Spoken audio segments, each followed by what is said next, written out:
Today we have Estefania Salgado Jauregui, and to introduce her is Dr. Bo Martindale. So please take it away. Hi, everyone. Thanks so much for coming.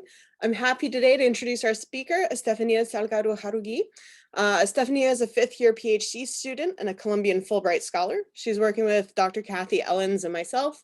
She received her bachelor's and master's degree from the National University of Columbia, and her master's thesis on multi-criteria assessment of a paleontological heritage site received a meritorious distinction from the university and was awarded the Best Student Presentation at the 2019 GSA annual meeting. She's active in leadership roles here at the JSG as well as beyond that, including Geolatinas, Hola Geo, the Earth Educator Rendezvous Coordinating Committee, as well as GSA's On to the Future. So I'm happy, I won't take any more time. I'll turn you over to her now. She's going to actually expand on some of the work she presented at this past fall's GSA Pardee Symposium on Geoheritage and explain some of the work that she's been doing in Jamaica. So without further ado, take it away. Thank you so much for the introductions. I'm going to share my screen now. Are you okay? What is the other no? Wait. Sorry for that.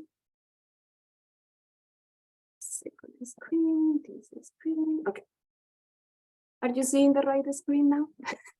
Yeah, looks good. All good. So thank you so much for being here today, my advisor, my committee members, and my collaborators, and all the other friends that are in the audience. I'm very excited to share with you two of the chapters of my PhD research. The picture that you are seeing in the slide was taken the last summer, 2022, in a community event that focused on participatory decision-making for geoconservation. And that is the second chapter of my PhD. I'm going to share the results of this participatory approach to decision making. And I also have included chapter number 1 that is in this moment in review in the Geological Society of London for publication, so JAE. And that chapter introduces or describes Portland as an ideal prototype for geoconservation. And it also introduces an interpretative phenomenological analysis of 15 interviews to locals to explore place attachment as experienced by Portland residents. And I want to take this moment to invite you to my defense, which is scheduled on Friday, April 7th at 3 p.m. That is the Zoom ID. I'm going to be sharing the Zoom link after the call in the chat. And there's going to be new things. I'm going to be presenting our 3 chapters of my dissertation that I'm not going to present today. So please, if you can join me that day, that would be great. And let's start with chapter number 1. So is Portland is an ideal prototype for geoconservation. But why is geoconservation? The short answer to that is approaching nature conservation from the perspective of geosciences, and a more formal definition presented in the manuscript that follows UNESCO guidelines is geoconservation initiatives engage locals in protecting the legacy of the Earth, celebrating inextricable connections among Earth system components. So there are 3 main reasons that make East Portland ideal for geoconservation. First, the presence in the region of geological features of national and international relevance. Second, the connections of geodiversity with other heritage elements and biodiversity and culture. And third, the UNESCO geoconservation initiatives are community-based. They are expected to emerge from local will. And the results of our interpretative phenomenological analysis show that Portland is home to a community who identify with, depend on, and are committed to protect nature for the generations to come. And that is part of why Portland is an ideal scenario for geoconservation. So next is, where is Portland located? Geographically, in between the Americas, in the Caribbean. Jamaica is the 3rd largest island in the Greater Antilles. And geotectonically, Jamaica is situated along the North American Caribbean plate boundary. East Portland is located in the northeast coast of the island, and a first comment of the relevance of the geological relevance of this region is that the geological history of this region is going to be part of the geological history of the plate boundary. And I added this very schematic geology map to mostly mention the restraining bend. This is the Enriquillo plantain fault system.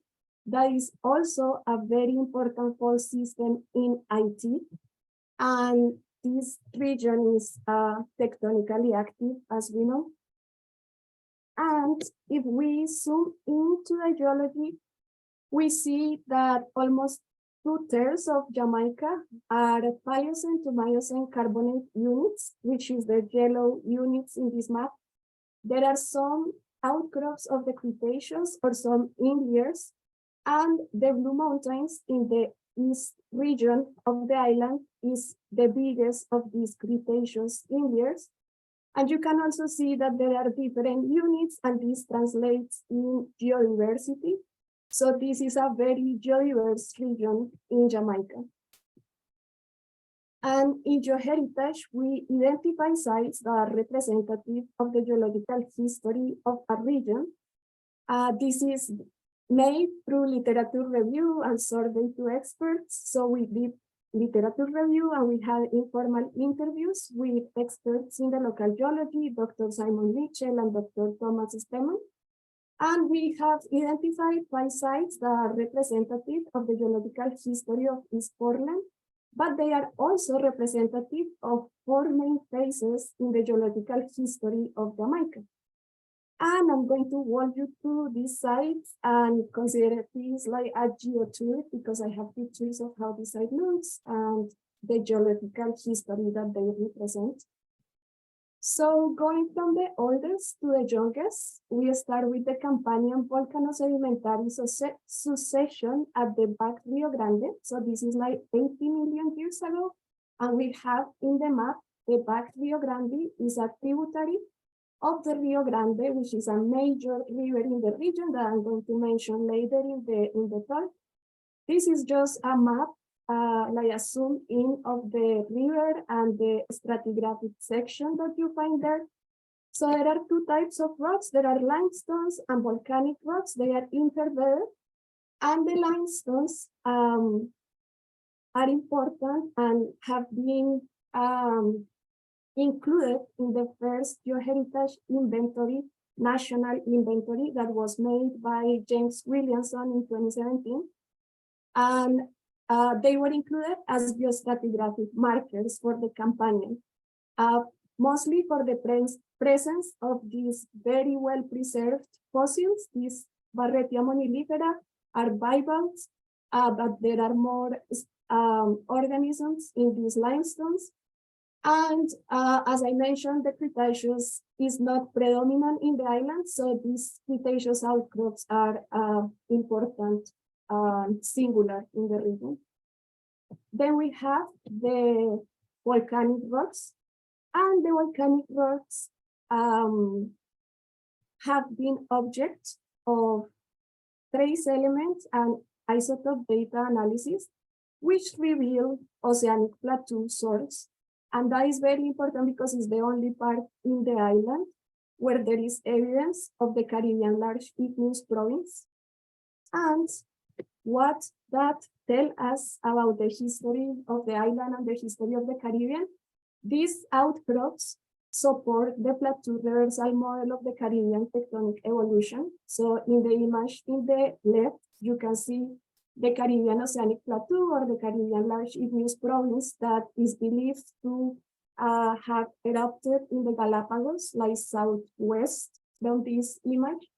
And that because of the subduction zone, it migrated towards the north. And about 90 million years ago, it collided with the Great Arc of the Caribbean, and that caused a subduction polarity reversal. And that produced a back arc, which is what I try to sketch in this diagram to the right. So we have the subduction zone towards the south, and then we have the back arc, and in this back arc is where the volcanosedimentary succession that now we found in the Blue Mountains terrain was deposited. So that those rocks were formed in this back arc environment. So that is the story in the companion. And then we are going to move to the Paleocene, Eocene, which are these other two sites. I'm going to talk about the Fellowship Bridge, which is site number 2. These are the rocks, is rift, turbiditic sandstone, and shales. And they have been correlated with the water belt that is shown here in this map. I'm going to take one moment to make my pointer a laser. Okay, so it's here, the water belt. And this water belt is important because it has been described as an exceptionally well-exposed example of a transverse intra-arc rift, and it was formed during a transition from convergent to strict slip tectonics. So again, this is a sketch of what an interpretation of what the papers say. We have the great arc in the image below. We have the great arc that collided with the Yucatan block, and that caused that the bottom part of this block went faster than the up, like this orca that collided with the Yucatan block, and that is what caused the transverse intra-arc rift. So we have two blocks moving towards the north, and we have the one in the bottom part moving faster. So that's going to cause extension, and that is the water belt. And eventually the back arc, which was somewhere in the southwest, moved up or moved towards the north. And this is like the configuration that we have today. We have evidence from the Great Arc of the Caribbean, we have the water belt, and then we have some evidence of the back arc rocks. That is the history in the Paleocene, Eocene. And after that, everything is a little bit more calm. There is a quiescence time when the limestones that are predominant in the island were deposited. This picture is in non-search. These are still impure limestones because they have some markstones. And these are called the yellow limestones in other parts of the island. And then we have the white limestones. And these most of the studies in the yellow limestones and white limestones have been done in other parts of the island, mostly in the center, in the Clarendon block that is here in the center. But these units are important in Portland because they are the aquifer, and the aquifer is local source of water for the region. So that is the relevance of these units in Portland. And finally, we have the coastal group, which is Miocene, Pleistocene, coral bearing limestones. And this records the uplift of the island about 10 million years ago. And they are highly significant for paleoecology and paleobathymetry because there are fossil corals in these rocks. And there has been also studies on sea level change. Or when I went to the island with Fred Taylor from UTIG, he was very excited about this notch structure and the potential of sea level change studies with this unit, which is like in the coast, is mostly in the coast of the island. And I made this little animation to show, if I can play it. So this is supposed to be a video. I'm going to try to play it. Okay. So this is to show that the rocks and other geological features in East Portland record the history of the highest peak of Jamaica, which is the Blue Mountains that we see here in this animation. The Blue and John Crow Mountains have an elevation of 7,400 feet and is the highest peak on the island. And those mountains are a barrier for the northeast trade winds, and that makes Portland the rainiest parish in the island. I'm just going to make this go faster. It's just the video showing the geology and the highest peak. And this map shows the yearly main rainfall, and we see how like the highest rainfall is in Portland. And this is going to be important for another chapter of my dissertation that I'm not going to be talking about today. But this rain also sustains a tropical cloud forest that is home of many endemic species. And this region, the green polygon in this map, is a World Heritage Site that is protected for the biodiversity relevance and also for the cultural relevance.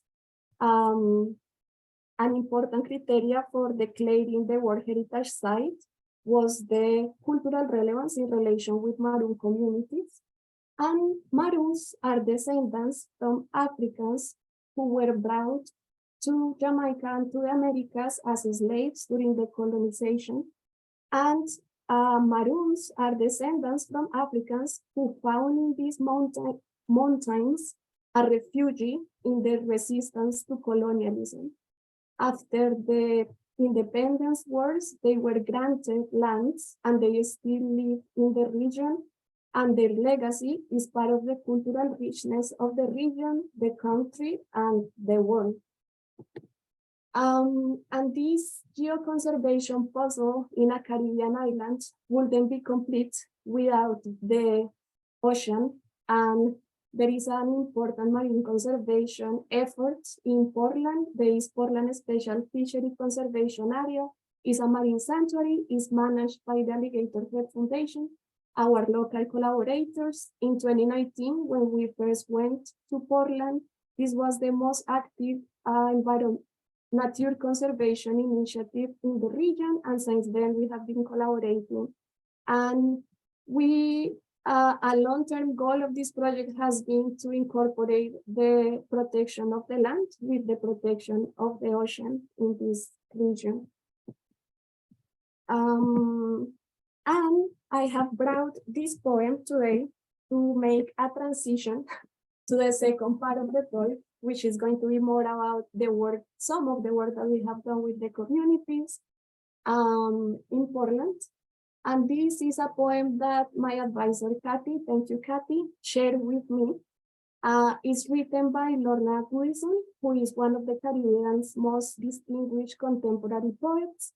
And I'm not going to paraphrase it because it's a poem and that will be sacrilege. So if you, I'm going to give you 1 minute to read it or a screenshot it. It's good, it's worth it.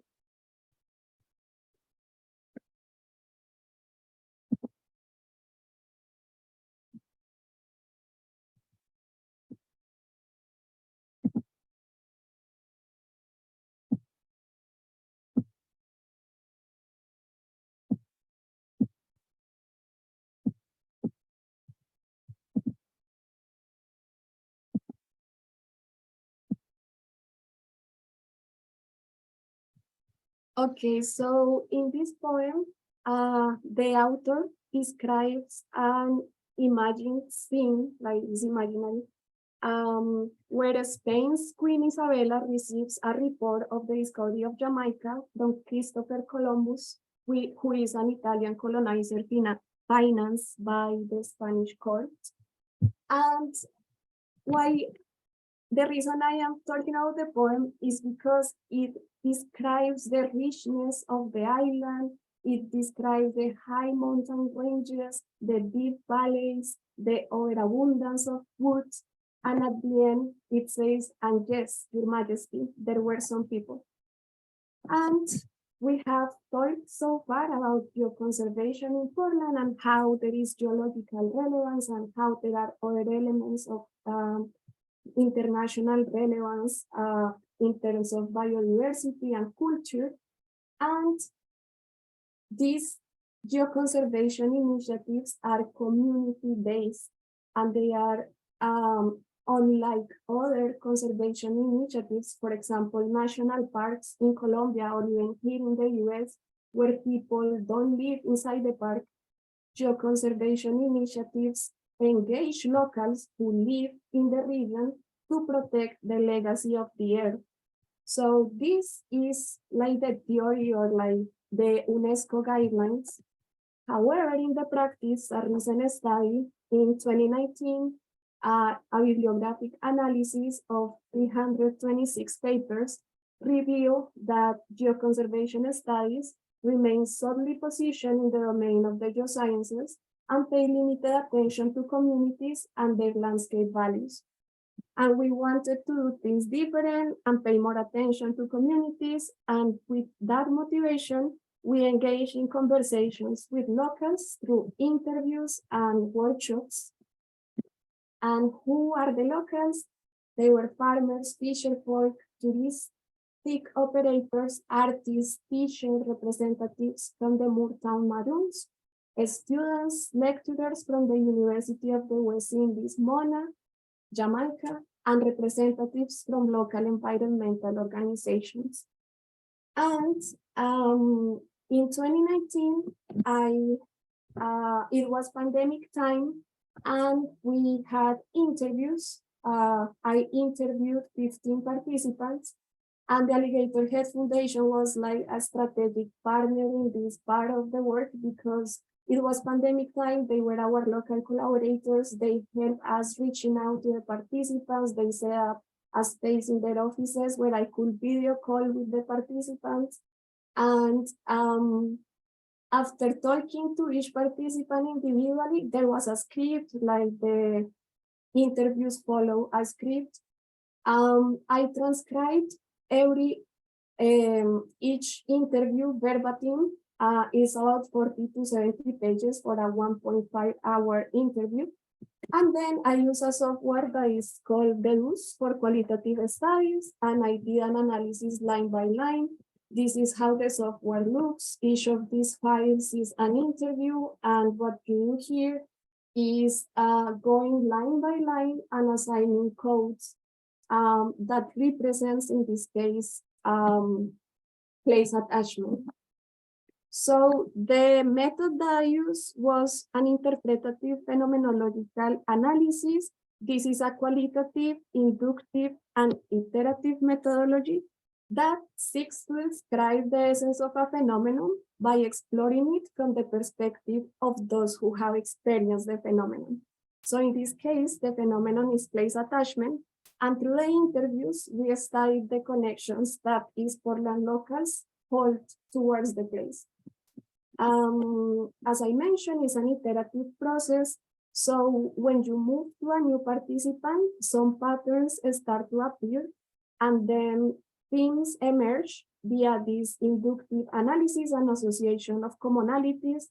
And the results of these interviews in a nutshell, and also this is only one part of the interviews. So East Portland is home to a community who identify with, depends on, and are committed to protect nature for the generations to come.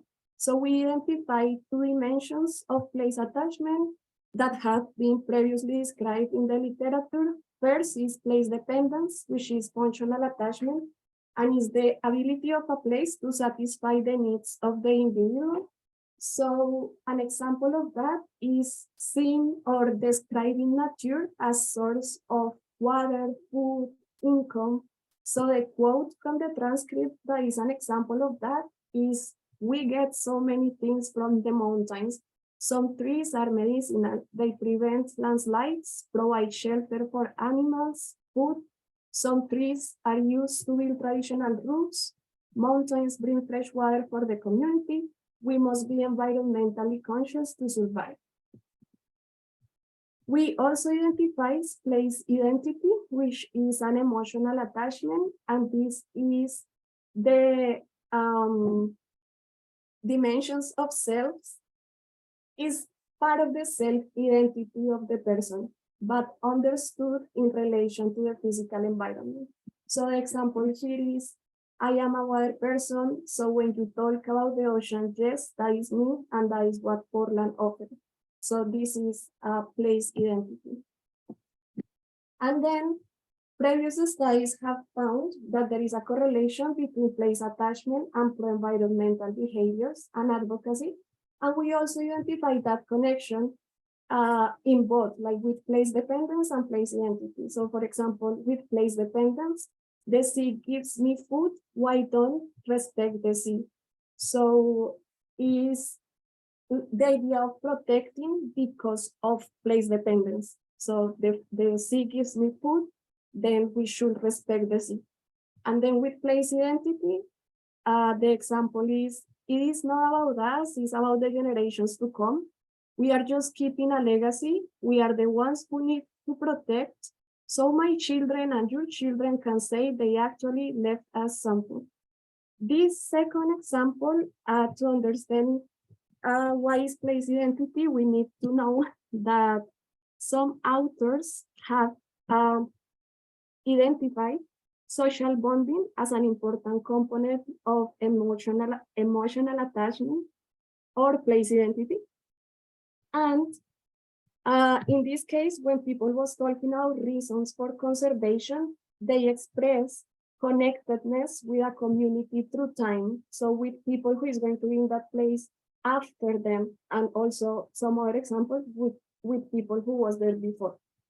So this is her result of the interviews. I'm going to go a little fast because I have to get to the participatory part of the project, participatory decision making. This map shows sites that are meaningful for the interviewees, and the different sizes of the dots represent place attachment. So this is the result of one question. So we asked the participants, some relatives from out of town come visit, and they want you to show them what is about Portland that you love so much and why. So these are the places that participants, these are the answers that they gave, and the different size of the dots represent meaning units related with place attachment. So the higher the bigger the dot, the most place attachment. And I'm happy to talk about this if you have questions at the end. But now I'm going to move to the activity that we had in summer 2022. And what we have here is a map that shows us how sites of geological relevance, the green dots in this map,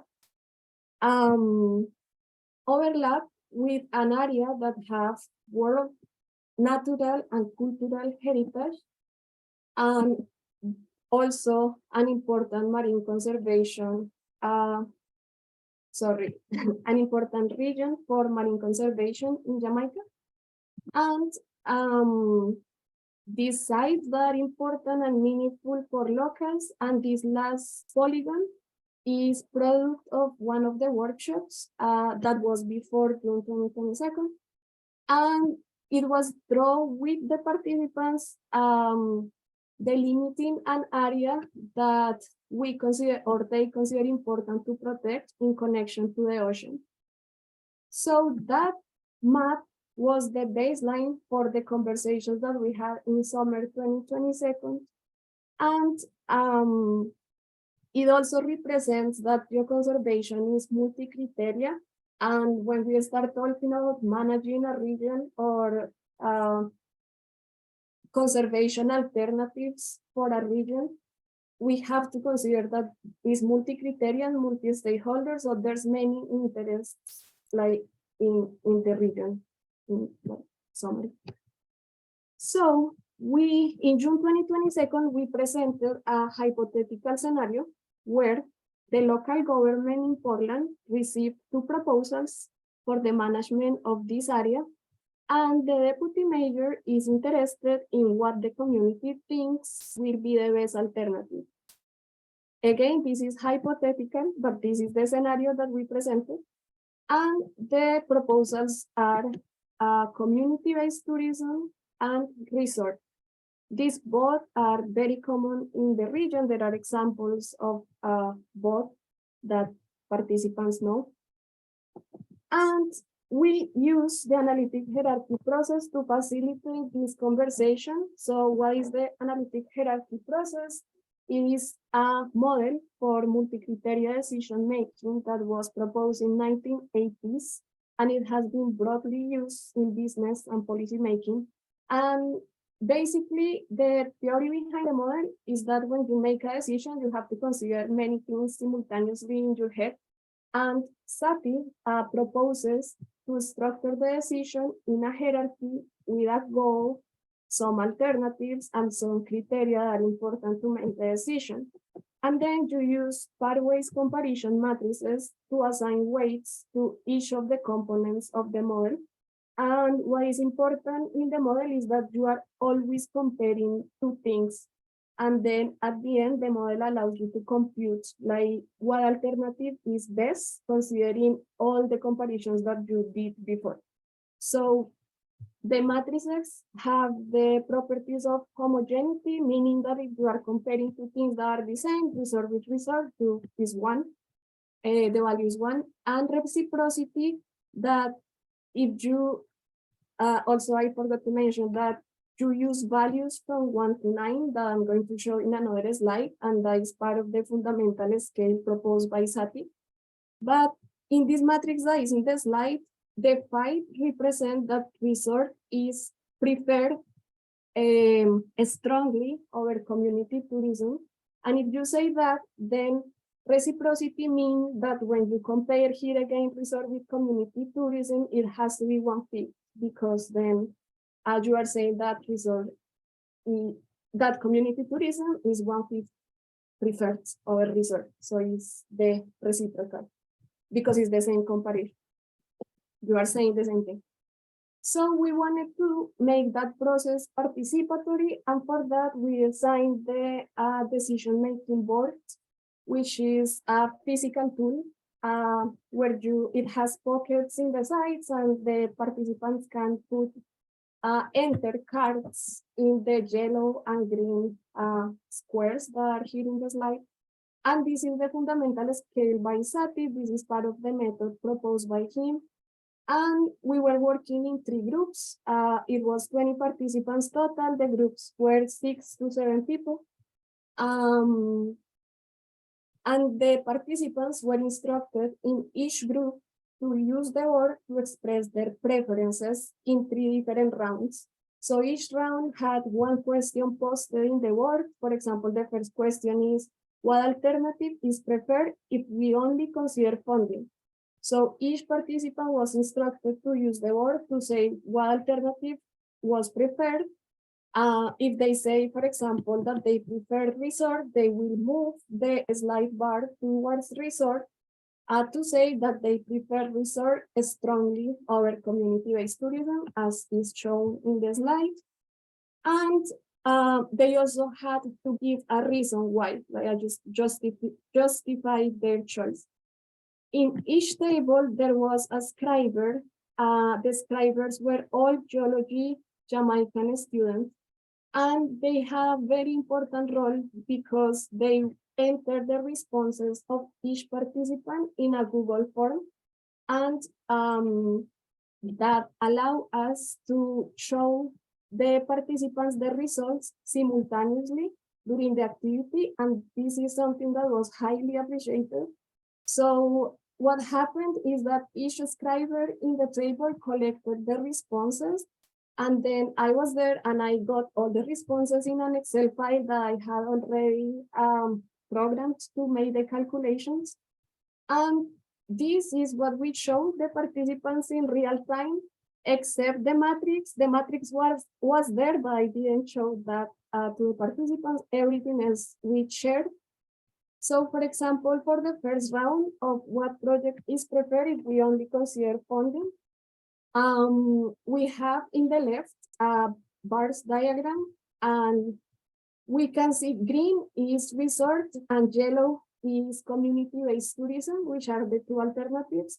In the table to the right, we have the number of participants that prefer resort and the number of participants that prefer community-based tourism. And if they prefer it moderate, strong, very strong, or extreme. And then we calculated a group choice based in these responses. There is a supplementary material explaining that, but what is important is that that group choice was impacted by every person's input. So for example, if 10 people say extreme resort and 10 people say extreme community-based tourism, the group choice will be equal. It's in the middle. So that group choice is what we enter in the matrix, in the analytic hierarchy process matrix. And then the agent vector in this model give us the percentage of preference of one alternative over the other one, which is this bar here. So only considering funding, resort is 75% preferred over community tourism. This is the same. Then we have a second round, and here is important to mention that for funding, we provided the definition of funding. We say that resort had X amount of money, and we also say that community-based tourism had like a budget. So we gave that to the participants because that first round was like a training session.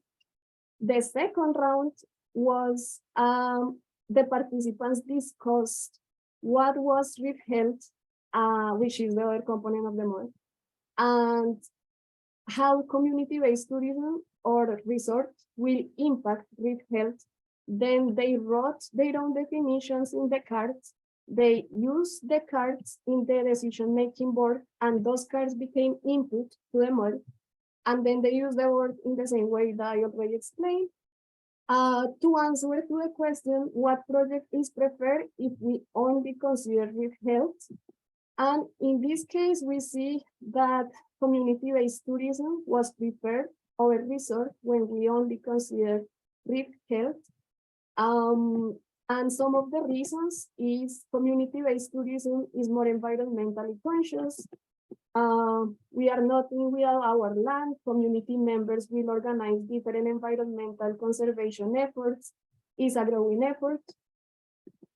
These are like the participants' answers to the why, like the justification of their choice. And finally, the model also requires to calculate the weight of the criteria, and it uses the same approach. So the question in this case is, what is more important, funding or withheld? So we see that in this case, community, I'm sorry, this, this is a mistake. Withheld is more important, but the percentages are right. Than funding. So withheld is more important than funding. This left diagram shows that too. And this is a summary of the results. And finally, the model allows you to compute what alternative is preferred considering the 3 rounds or the 3 previous questions. So for this activity, community tourism was preferred in a 73% over resort. And our results show that participants defend community tourism as viable and desirable to protect the ocean in connection to land, people, and culture in its foreland. And additionally, the model incorporates reasons that justify the decision. So for example, when only considering funding available to execute the project, the resort appeared to be the preferred option. So here. But then when only considering withheld, community tourism was the preferred option. And then at the end, when we consider everything together, community tourism was preferred. And the communities argued that the community have more vested interests in protecting the ocean because the reef is source of food, income, and civic pride. And this is just to show that if we change any component of the model, the final result will change. And this is a synthesis of how the model will look. So we have a goal, which is conservation of land in connection with ocean and people. Then we have our alternatives, community-based tourism and research. And these percentages, what they mean is, for example, the preference of community tourism over or resort over community tourism when only considering funding. This other side is the preference of the alternatives when only considering risk, and the bottom is like the considering everything. And these models can be as sophisticated as needed. So this is an example of a model that I built for my master thesis in a paleontological site in Boyacá, Colombia. And what is important is that the participatory approach using the analytic hierarchy process allows how do you, like make decisions accountable, because it produces a mental model that explains how the decision is being made. So decisions can be participatory and they also can be accountable. And these are takeaways. I already mentioned all of these. So I am just going to leave them there at the end for you to have them. And with that, I want to thank you, everybody, my advisors, my committee members, Jamaican collaborators, and all, like the funding agencies, and all the participants of the interviews, workshops, and students who were scribers, observers that made this work possible. And I will be happy to take any questions you may have.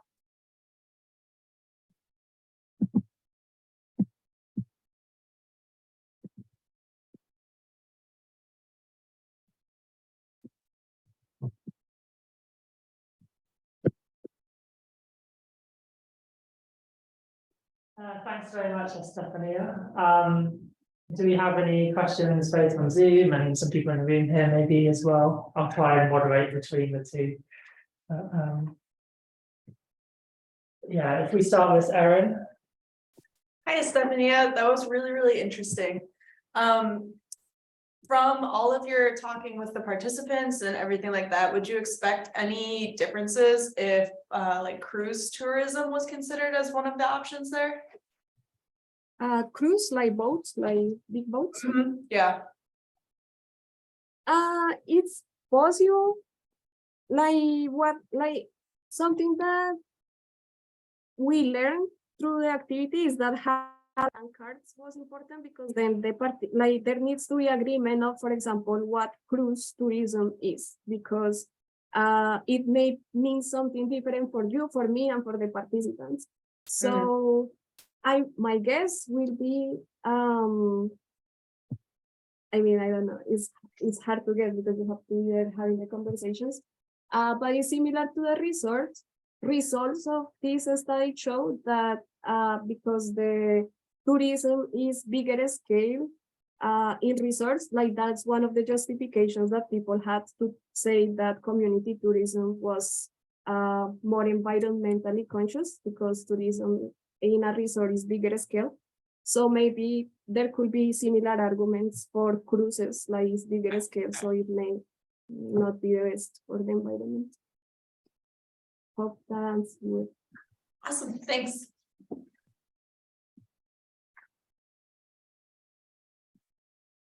I have a question. Enjoyed your talk. My name is Benjamin. I really liked how you showed how the analysis of data was like an iterative process, where like going through the interviews, you're sort of learning about what's there, and then you're going back and applying that. I wonder if you also see that when you're doing these participant groups, like do people's feelings and answers about their preferences change as they have discussions, or like hear about what their colleagues think? That's a very good question, because we did ask the participants what option they prefer at the very beginning before doing anything else, to give them the opportunity to compare their own perspective with before and after the group discussion. And we did have some answers in the feedback evaluation saying that the discussions contributed to their new perspective, like they the participants themselves told us that like participating in the conversations with other community members made them think differently than what they thought before. So yes, it's part of the beauty of the study. It's it unraveled in the workshop. Like the idea is facilitate the space for them to have the conversations and then have a structured way to like come back to those conversations, but it's malleable. It does change during the event. Thank you, that's really fascinating. Thank you.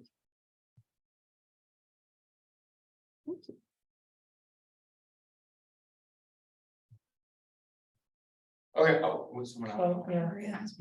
Go ahead, Anna Maria. I have a question about when you were talking about when you pick the places for geoconservation for the more relevant dots. Is there any correlation between like where the population lives and those places that they think that are more relevant, or like how do you account for biases of people thinking that a place is more important just because they live there, for example? That's also a very good question. So I showed you two different like group of sites. One site, like some sites were identified based on geological relevance. So communities had nothing to do with those sites, like that is more geological relevance. The other sites that the community identified, some of them, yes, they are places where the community live, and the community specifically or the participant will say, this is a place literally like that is important because it's my community, or I would like to show relative this place because it's my community, which is part of place identity. But they also describe places, for example, a beach. There is a beach that is a public beach, and it's very important for them because it's one of the few places where they can access the ocean. That is not private. So it's not the only reason. Like, yes, it is a reason, the fact that I live there in that community, but there were other reasons, and those are presented in the manuscript as in tables. Like you can see like the reasons that all the reasons that they like gave for selecting those places. Okay, thank you. Mhm.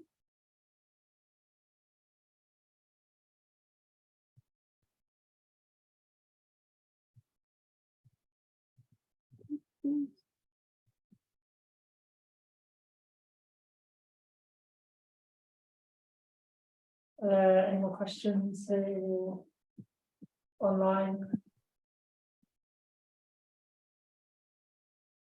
I guess I have a question. So, when you did like the weighting based on what everyone in the community thought was more important, have you sort of tried to sort of tweaking it based on maybe if people live near the reef, they might have more of an interest in like the reef health, and maybe some community members who are sort of less further removed from that? Or do you just sort of take the entire community in the discussions as a whole? If I understand well, is how kind of extrapolate like this community, the participants versus the community who lives there? Yeah. No. So what I showed today is like two different studies with the community. One is the interviews and the other one is the workshop. Mm-hmm. So for the interviews, because it's a phenomenological interpretative analysis, the idea of that method is to understand the experience of a phenomenon from the eyes of the interviewee. So for example, in psychology, they will use this to understand depression. And what do? They interview a lot of patients with depression, and then they try to experience or to understand the phenomenon through the interviews with participants. In that kind of analysis, it's easier to say that if all of these people that I interview are local, they are residents, they are people who live there. So there is something that is called saturation, and we did reach saturation with what I shared as results. So it's possible that if you interview other person, resident of Portland, the reasons their connection with the place, with Portland, is going to fit in one of these themes that we already identified, at least the ones that were saturated. So that part of having a community that depends on nature, because there are farmers and fisher folks there that have strong connections with nature and that they are committed to protect, is more general. It can be generalized. The work in the workshop is different, and even though other people can think the same, I believe that what should happen next, if you want to like continue study, is based on the conversations that we already had, invite other participants to continue the conversations, and then you can show them the outcomes of previous conversation in a structured way. But mostly because it was hypothetical, so it's very hard to say that like this is how the decision should happen. Like it's more, it was more aimed to facilitate the conversation and like design tools that help to structure these conversations more than like really actually making that decision. So that one is, so the workshop is more hypothetical. The interviews do tell us something about resident sense of place. I hope that wasn't too confusing. Yeah, thanks. It's really interesting. Thank you.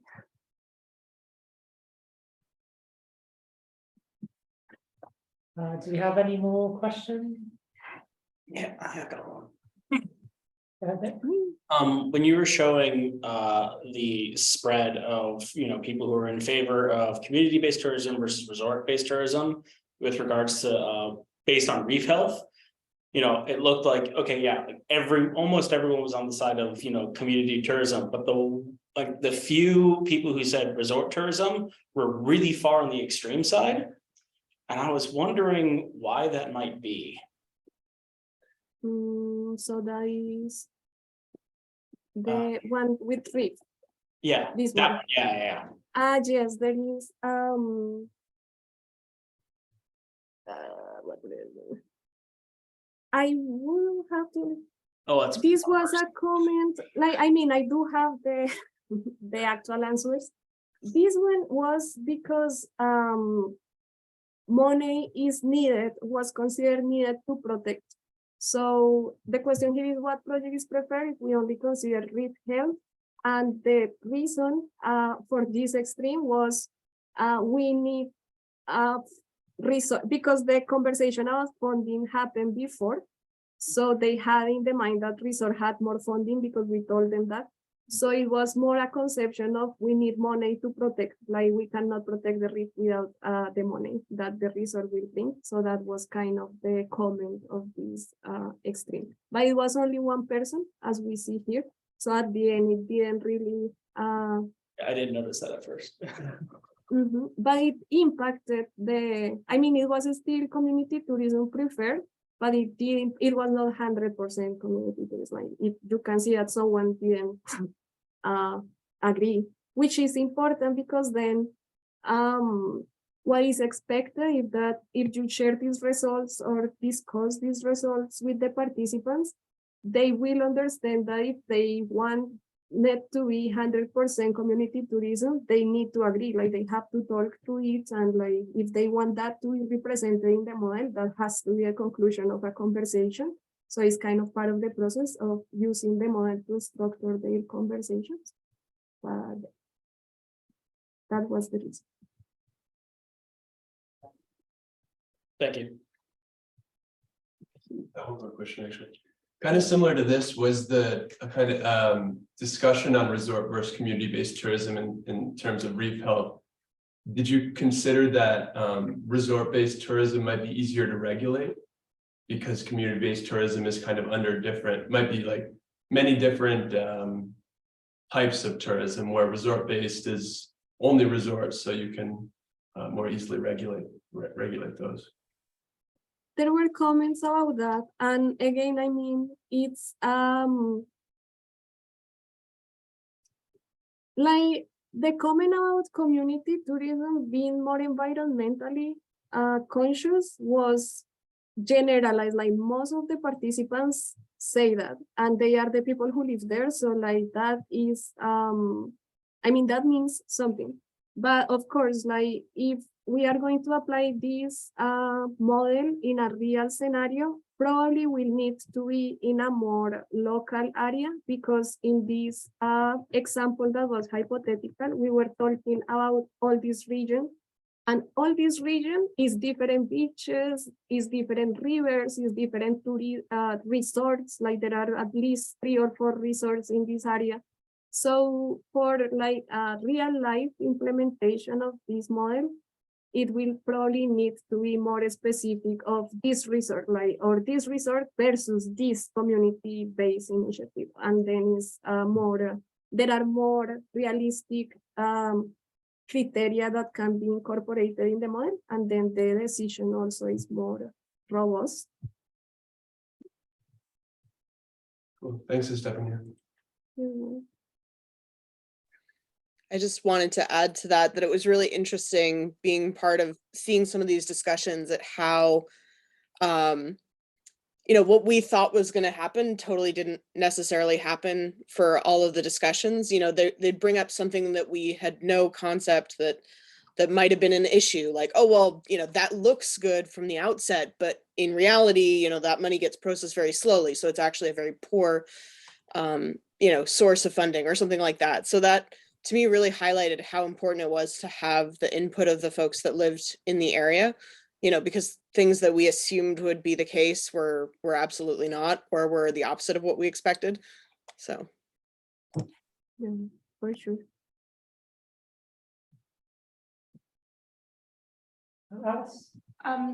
So with your workshops, do you expect your results to scale if you had like a group of like 500 people instead of the size that you had? Would you still be able to see your results, or would they just get lost because everyone was disagreeing? That is a very great question. In this moment, my hopes is graduating. For escalating the project, I think that if you want to, like, not always is desirable to have 500 people making a decision. Like, it may be desirable in some cases, if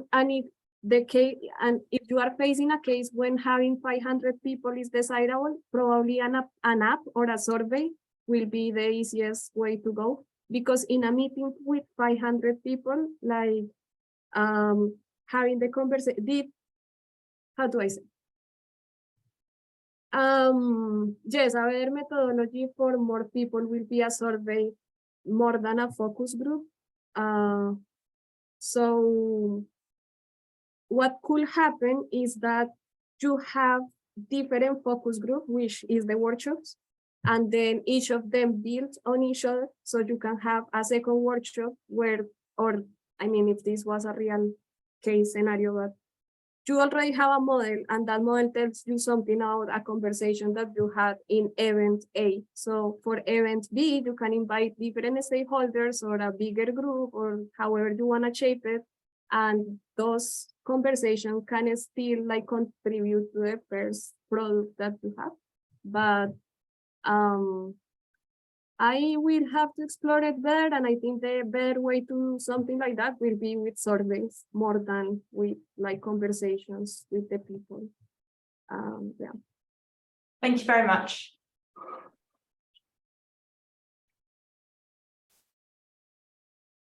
Go ahead, Kathy.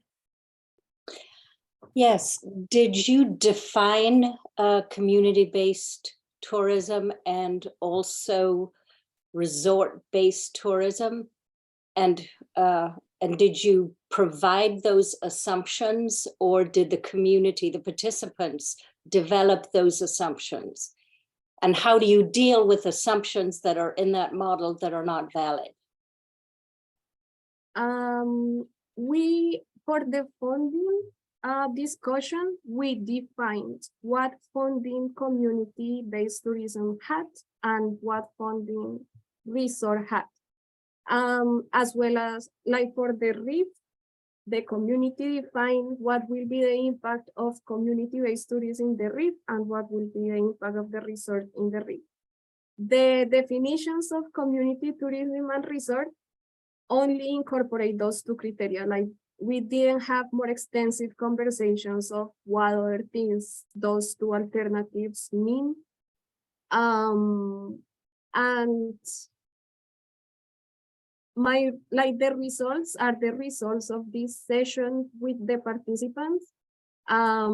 Future work could be sharing this talk with those participants and other stakeholders in the region, and I mean getting that feedback and maybe like starting new conversations, because there may be some things that like other people will disagree, or like the conversation is alive, like the conversation is still happening.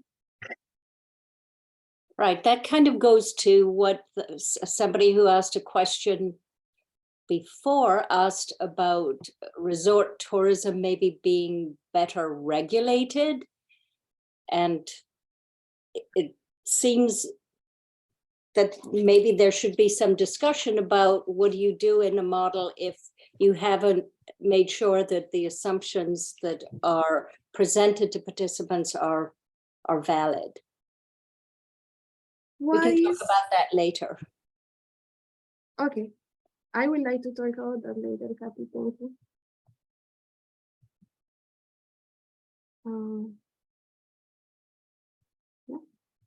Okay, so it's now just after 3 o'clock, so I reckon we can finish at that. And I'd just like to remind everyone to fill out the PhD talk evaluation form, which is currently in the chat and also was in the email that I sent out earlier. So please, everyone, fill that out, and that'd be really helpful. And so yeah, and let's just thank Estefania once again. It was really great talk. Thank you very much. Thank you so much, everyone, and thank you so much, Ed. You were so helpful during all this process of setting this talk. So thank you a lot. You're welcome.